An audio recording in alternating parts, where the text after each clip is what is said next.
El contenido del siguiente programa es responsabilidad de sus realizadores. Aquí comienza Filosana, Pedagogía del Alma, un espacio radial promovido por la Vicerrectoría Académica, en el cual abordaremos una filosofía terapéutica desde la educación. Conduce y dirige Camilo Saavedra.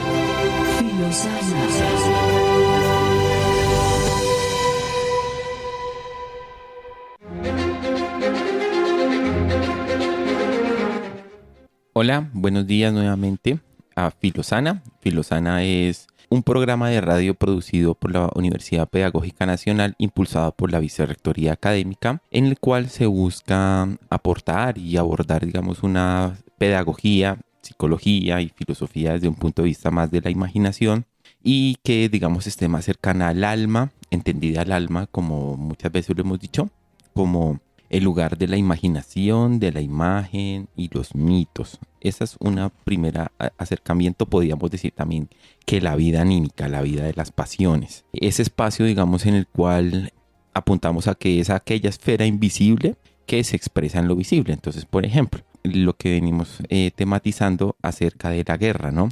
Por ejemplo, cuando tenemos ira por alguien o por un evento, un fenómeno, obviamente eso lo sentimos internamente. Hoy en día, podríamos decir que se puede empezar a rastrear por el cerebro en las zonas que ocurre. Sin embargo, por más que lo podamos ubicar externamente, hay una experiencia interna que el sujeto vive o la persona vive y no se puede ver. Es algo invisible, ¿sí? Entonces, en cierto sentido, el alma es aquella fuerza, para utilizar como una expresión también de la física, una especie de energía invisible que hace parte de nosotros y hace que esté gobernado por todo. En la tradición que estamos abordando y siguiendo, una tradición neoplatónica, se dice que el alma es la que está en contacto con, por decirlo así, los poderes superiores, tanto inferiores. Más allá de hablar de la literalidad del alma, de que exista algo literalmente, sino es una propuesta en la cual el alma es como una metáfora en la cual podemos comprender el mundo. En esta metáfora que vamos entendiendo y comprendiendo el mundo, seguimos con este tema que es la guerra. La guerra, como aquel factor, aquella disposición histórica, aquel dispositivo, aquel fenómeno que de una u otra manera está en nosotros, está en la historia y uno podría decir que inclusive hace parte hasta de la cosmología y la teología, ¿no?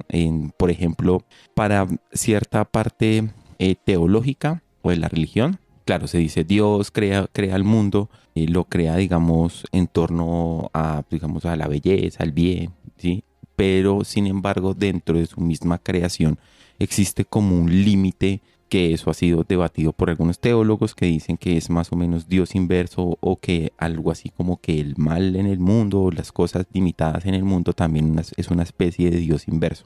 Por ejemplo, una rosa crece, se expande de manera bonita, pero en sí misma ya tiene un límite, su entorno la limita, el tiempo la limita. Entonces algunos van a decir, es como si la creación de Dios también tuviera una especie de límite interno. Y entonces algunos van a decir, bueno, eso es un tema teológico. Eso es, desde una perspectiva, ¿no? Porque es como si todo lo que existe tuviera ya una batalla interna. Uno podría decir que hasta a nivel atómico también algunas partículas luchan en sí mismas. Hay como una especie de disputa en el campo gravitatorio para que las, mismas partículas pudieran existir.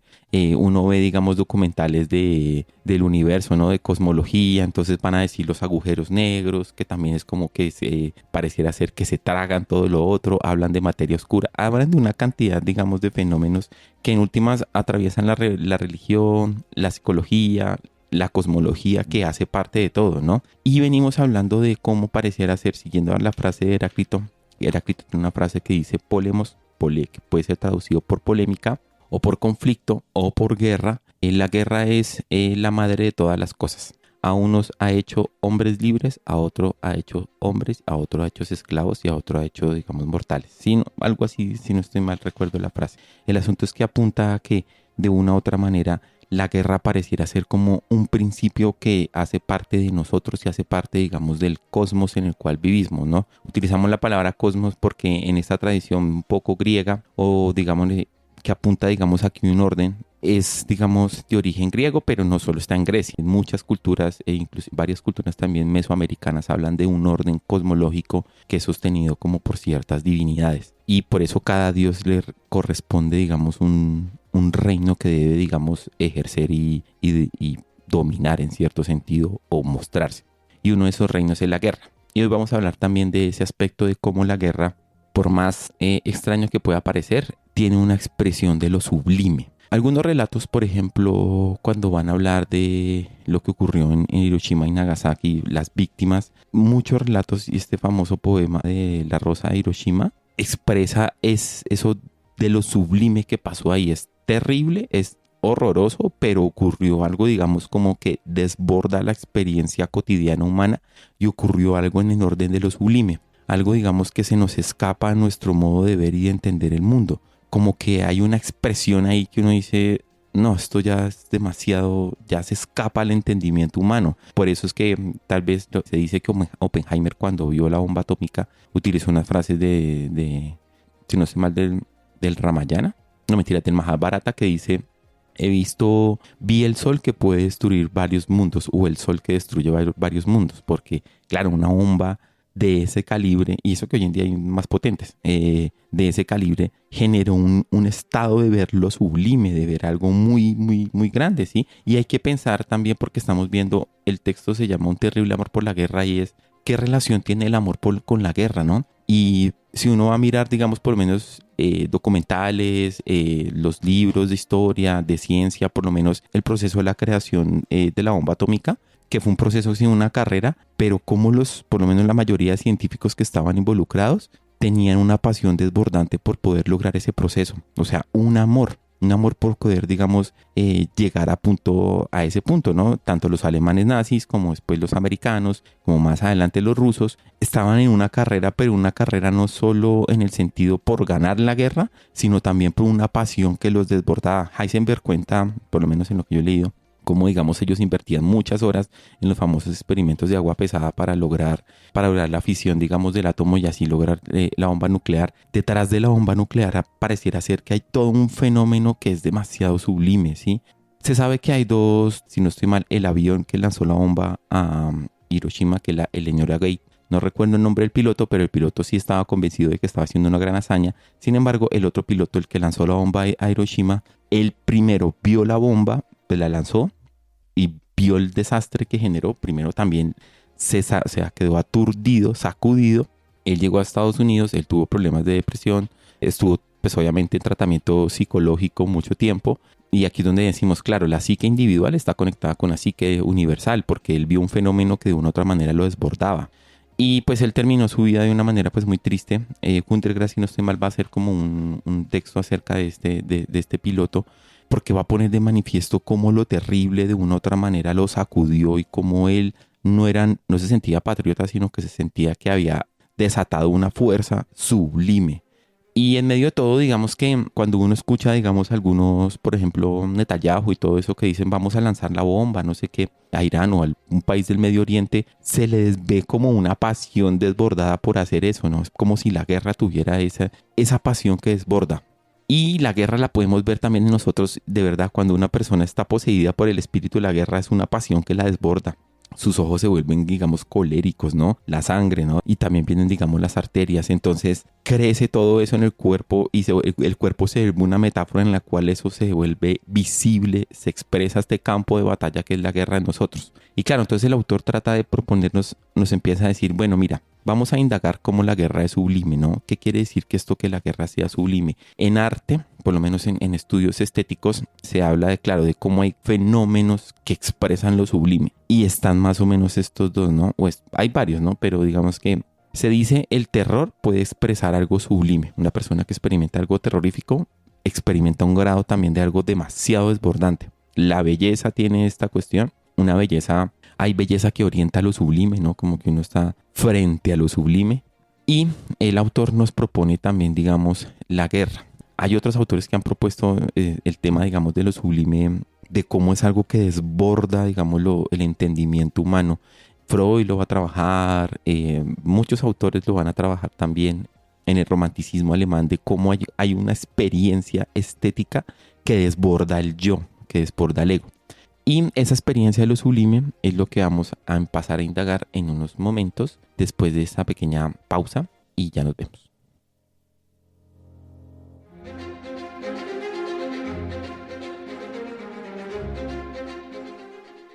Estás en modo Filosana.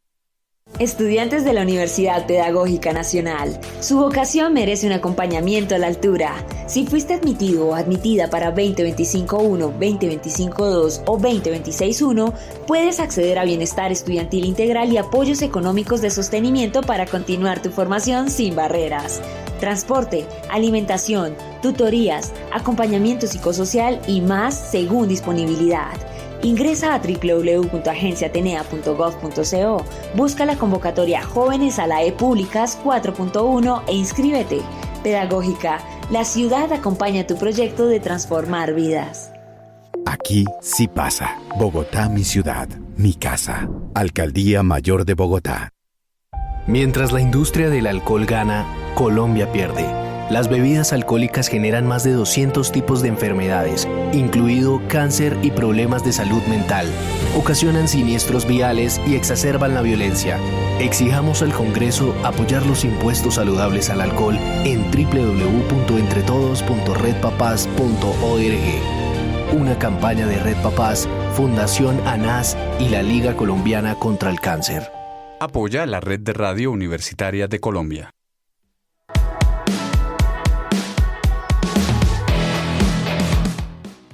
Bueno, seguimos nuevamente con esta parte de la guerra de lo sublime, ¿no? Entonces, haciendo un recorrido, hablábamos inicialmente de la guerra, en su primer capítulo, de cómo la guerra pareciera ser que en cierto sentido es anormal porque nos excede, a pesar de que siga que es normal. En el segundo capítulo también hablábamos de, digamos, la guerra, digamos, en su principio, de cómo se presenta como revelación propia del cosmos, del universo, del ser. Y hoy estamos hablando de su faceta en lo sublime, en lo estético, ¿no? La experiencia, digamos, estética, que es un tema muy interesante porque algunos van a decir lo que realmente hay es experiencia, y la experiencia es algo muy difícil de tramitar.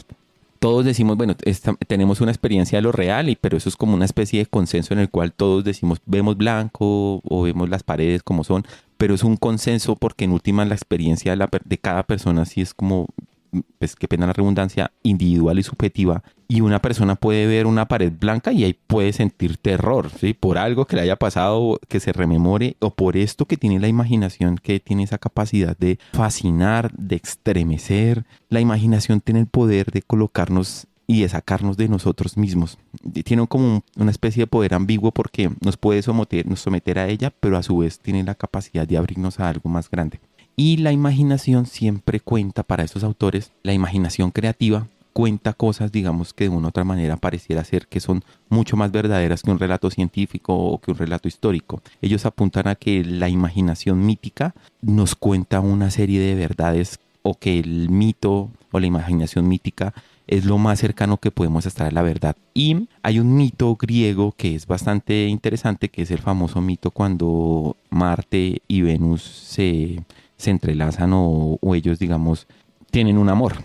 Entonces, el mito es el siguiente, más o menos lo que se cuenta es que después de la titanomaquia, Zeus, digamos, como Hefestos da las armas para que ellos puedan vencer. Entonces Zeus dice que Hefestos se tiene que casar con Afrodita, más o menos se casan los dos. Hefestos es pintado siempre, por lo menos en la imaginación, siempre se retrata como un ser deforme, pero que era un gran artesano, no sé qué. Y en uno, digamos, de sus, por decirlo así, trabajos, Afrodita se encuentra con Marte, con Ares, el dios de la guerra. Eso tiene, pues, también es la historia de una traición, ¿no? Entonces, como la belleza es bien compleja.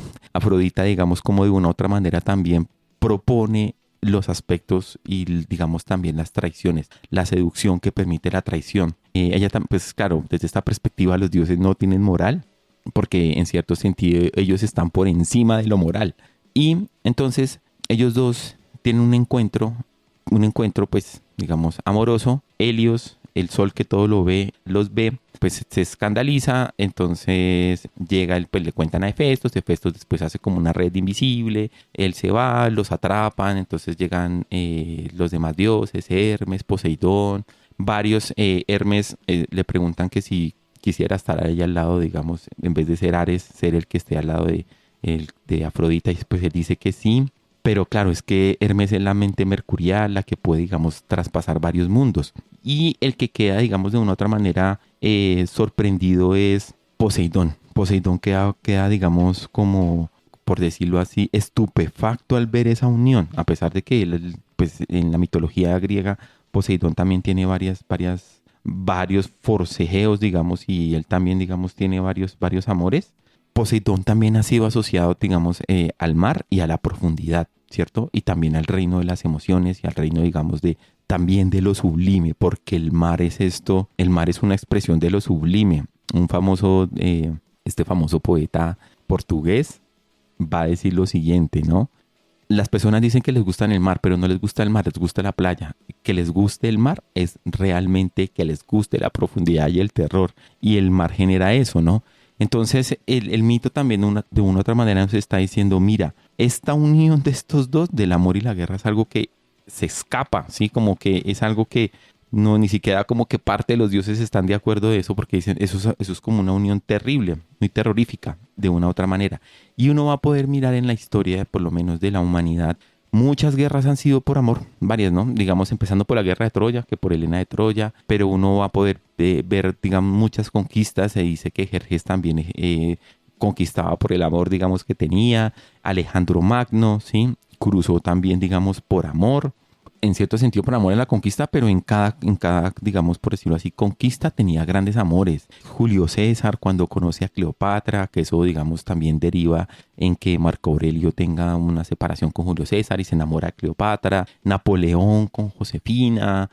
Si uno se va a poner a mirar la historia, pues inclusive hasta esta película de Corazón Valiente, ¿no? Si uno se va a poner a mirar como que muchas veces el amor y la guerra van de la mano. Y tiene esta experiencia, digamos, que desborda. Por eso, de una u otra manera, claro, nos dice el autor, Marte y Venus están siempre en la cama de la imagen, incluso cuando la historia dice que volarán lejos, cada uno por su lado. Permanecen como una conjunción arquetípica, inseparable. Donde está Marte, estará Venus. Amor y belleza, seducción, glamour, placer, intimidad, ternura, acompañarán a Marte allí donde vaya. Pertenecen a su convoy de batalla. El mundo de los horrores y de los miedos propios de la guerra es también un mundo de deseo y atracción. En este punto, el entendimiento de nuestro objeto se vuelve de nuevo tremendamente confuso. El hermoso horror de la guerra, su terrible amor y su exhilarante función llamada lo sublime. Claro, por eso es que de una u otra manera estamos siempre sujetos a ese terrible amor entre la guerra y entre lo sublime. Bueno, si uno se va a poner a mirar de una u otra forma, también eso nos atraviesa, ¿no? Por ejemplo, uno, pues yo sé que esto es como muy de cultura popular, pero uno ahí puede ver, digamos, hay veces porque cierto tipo de hombres, digamos, que ofrece fuerza, guerra, valentía, ¿sí? En cierto sentido, violencia, cómo atrapa a muchas mujeres, ¿no? Inclusive cómo eso se vuelve un factor. Por ejemplo, aquí en Colombia se sabe que el fenómeno del narcotráfico también hacía que las mujeres giraran en torno a ese fenómeno, pero claro, eran un estereotipo de mujer. Entonces es como si la guerra y la belleza lastimosamente fueran muy de la mano. Y nosotros lo que nos podemos preguntar o tal vez lo que podríamos hacer es tratar de comprender esta fusión de entre el amor y la guerra. Y saber que de una u otra manera también nos habita en nosotros. Ese proceso en el cual la guerra como que nos apasiona. La guerra como que tiene ese poder en nosotros. Es algo que nos excede. Y por eso muchas veces también estamos en lo sublime, ¿cierto? Por eso es que también, claro, tenemos que ir a terapia o tenemos que ir a hablar con amigos o tenemos que tratar, digamos, de buscar apoyo cuando esta emoción nos desborda, ¿no? La emoción significa, la palabra significa movimiento, ¿no? Ponerse en movimiento con algo. Cuando llega esta relación entre la guerra y la belleza, pareciera ser que es algo que pone la emoción en movimiento. Una de las cosas que uno por lo menos lee de relatos de guerra, de batalla, como muchas veces ellos en el escenario de la batalla hablan de eso, ¿no? De victoria glamurosa. Cuando George Bush llega, digamos, supuestamente de la famosa liberación de Irak, pues que sabemos que no es así. Él llegó a Estados Unidos y sus primeros discursos era hablando de eso, era hablando de una glamurosa batalla. Hemos derrocado bellamente el régimen, decían, cosas así por el estilo, como que ya la imaginación propone este tipo de escenario, ¿no? Y claro, ¿cierto? Nosotros también deberíamos poder mirar ese Marte en nosotros o ese Dios de la guerra en nosotros, como dice. En la furia del combate, un rojo arrebato enloquece el campo de batalla. Ese campo de batalla, digamos, o ese arrebato es lo que nosotros también podríamos vivir cotidianamente en nosotros con esas batallas que tenemos. Y es que es cierto lo que decía Platón. La guerra no es solo algo que esté afuera, sino es algo que nosotros tenemos internamente. Porque de una u otra manera nos atraviesa a todos, ¿cierto? Dice el autor, la violencia mundial depende en gran medida de lo que ocurre en Estados Unidos y en aquellos que tienen el poder. El principal fabricante de armas del mundo, aliado, digamos, del Estado de Israel. Si bien la mayoría de los países occidentales cuentan con regulaciones estrictas que gobiernan la fabricación y la distribución de armas de fuego, estas no son tan fáciles de conseguir como en los Estados Unidos. Hacen parte de la propia sombra, digamos, de la principal nación. A la vez, es el factor supervivencial que hace posible que Estados Unidos exista. Es decir, hace que la guerra sea oficialmente el norte de su política. Por eso es que nosotros podemos ver hoy en día cómo Estados Unidos, que es la potencia dominante, aún lo sigue siendo, tiene como factor la violencia y la guerra, ¿cierto? Y lastimosamente como potencia hegemónica y como su imaginación está poseído por esto, pues ¿qué hace como potencia, no? Le lleva la guerra a otros lugares y a otros países que puede dominar, porque eso sí es cierto, el poder se replica en varias partes. Y por ejemplo, ¿qué han hecho aquí en Colombia, no? Pues digamos, se sabe que desde el Plan Cóndor hasta los diferentes momentos de intervención, su intervención ha sido con el fin de prolongar la guerra, ya sea una guerra por lucha de clases, ya sea una guerra, digamos, por el territorio, ya sea una guerra por imposición, digamos, geopolítica, ya sea por una guerra religiosa, porque también ha habido, digamos, campañas religiosas acá, militares. Entonces, sí, la imaginación de ellos es la que está gobernando en cierto sentido el planeta a la fuerza, y es una imaginación que tiene como principio la guerra, la violencia. Obviamente eso no lo van a transmitir, y por eso hay que preguntarse mucho también cuando se sigue a Estados Unidos en sus ideales y valores, ¿qué se está siguiendo? Obviamente hoy en día pues eso ya no creo que pase mucho, pero digamos el que mira a Estados Unidos como con cierta brillantez de país, sería bueno también que preguntarse por qué pasa esto, ¿no? Y claro, hay que pensar que Estados Unidos también produce un enorme gasto militar para ellos, que eso desborda todo el entendimiento humano, ¿no? Se sabe que si el presupuesto, digamos, militar de Estados Unidos se pudiera, digamos, financiar en otras cosas, por ejemplo, en medicina o en salud, buena parte, digamos, del planeta podría tener asistencia social. Entonces es una vaina desbordante, desborda el entendimiento humano. Es algo que lo atraviesa y lo posee de una manera más fuerte. Por eso necesitamos mirar a través de lo que se expresa en nosotros y también mirar lo que se está expresando en la cultura, ¿no? Poder reflejar cómo de una u otra manera la guerra hace parte de lo sublime, cómo se desborda, cómo en los juegos, los videojuegos, las películas, los relatos, digamos, la literatura de terror, literatura, digamos, así que desborda todo el tiempo el entendimiento humano, es ese deseo por la guerra que tal vez nosotros estamos poseídos por eso. Por eso, de una u otra manera, tenemos que pensar en la violencia. El siglo pasado se habló de la violencia revolucionaria, pero es complicado también sostener qué sostiene la violencia en nosotros y qué sostiene la violencia en la imaginación. Aquí la clave de entendimiento es poder mirar qué nos está contando la imaginación. Dice Hannah Arendt, ¿no? El fundamento principal de la violencia es la hipocresía. Arrancar la máscara de la hipocresía del rostro del enemigo, desenmascararlo y las tortuosas, ingratas y manipulaciones que le permiten gobernar sin recurrir a medios violentos. Esto es, provocar acción incluso bajo el riesgo de aniquilamiento, de forma tal que la verdad pueda salir a la luz. Es una forma de hipocresía. Esta violencia no es nueva, esta violencia es irracional. Hoy, en este programa de Filosana, apuntamos a tratar de entender cómo la guerra tiene un elemento sublime, irracional y cómo se nos permea todo el tiempo a nosotros, a la cultura y en general a nuestro sistema político. Tal vez si lo podamos reflejar, revisar, podríamos tratar de hacer algo por lo menos en la comprensión de la guerra. Nuevamente muchas gracias a Mario Enríquez, a Duván en la producción, a Alejandro Sepúlveda en la producción general y muchas gracias, nos vemos dentro de 8 días.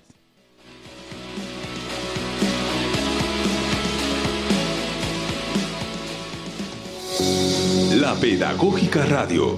10 años tejiendo voces, construyendo saberes.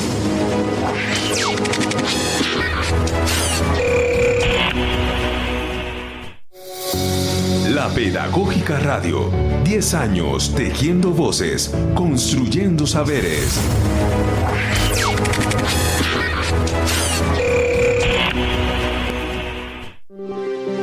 Quédate con las voces y los sonidos que enseñan de la Pedagógica Radio.